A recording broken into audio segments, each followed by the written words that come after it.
বন্ধুরা, অত্যন্ত পরিতাপ। এদেশের মানুষ,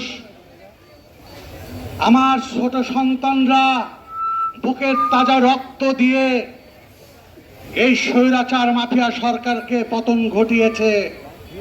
সেই সন্তানদের শোককে বুকে ধারণ করে আমার মা বোনেরা, আমার চাচা চাচিরা, আমার দলের নেতা কর্মীরা, সর্বোপরি বাংলাদেশের সাধারণ মানুষেরা কোনো আফসোস করেনি।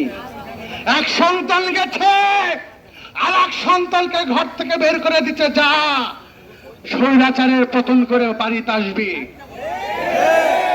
আর সেই স্বৈরাচার মাফিয়া হাসিনা দিল্লি পালিয়েছে, কিন্তু তথাকথিত সেই নেতৃত্বের দাবিদার রাতে এক নাম, দুপুরে এক নাম, ভোরে আর এক নাম, সর্বশেষ এনসিপি। এদের আচরণে বুঝতে পেরেছেন এরা যে ছাত্রলীগ করত, এদের মুখের ভাষায় টের পেয়েছেন, তাই না? আওয়ামী লীগ আর এনসিপি, ছাত্রলীগ আর ছাত্র শিবির এক, পরস্পর। ওরা আমাদের হুমকি দেয়। কাকে হুমকি দেয়? যার স্বাধীনতার ঘোষণার মধ্য দিয়ে বঙ্গোপসাগরে একটি মানচিত্র রচিত হয়েছিল, যে মানচিত্রের নাম বাংলাদেশ। সেই নেতার যোগ্য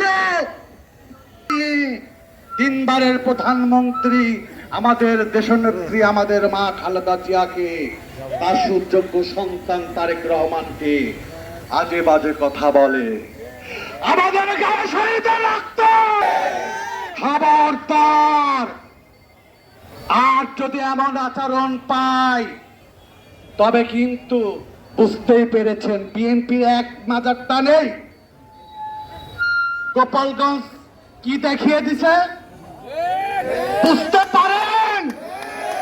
তাই বলছি, আমাদের ছোট ভাই ব্রাদার, ছেলেরা, তোমরা মানুষ, তোমরা অভিজ্ঞতা অর্জন করো, তোমাদের সামনে ভবিষ্যৎ আছে। তোমরা নোংরামি করে এই পতিত মাফিয়া সরকারকে আবার এদেশে পুনরুত্থাপন করো না। তার নমুনা গতকালকেই তোমরা গাড়ি সামনে থাকা লোক নামাই দেন।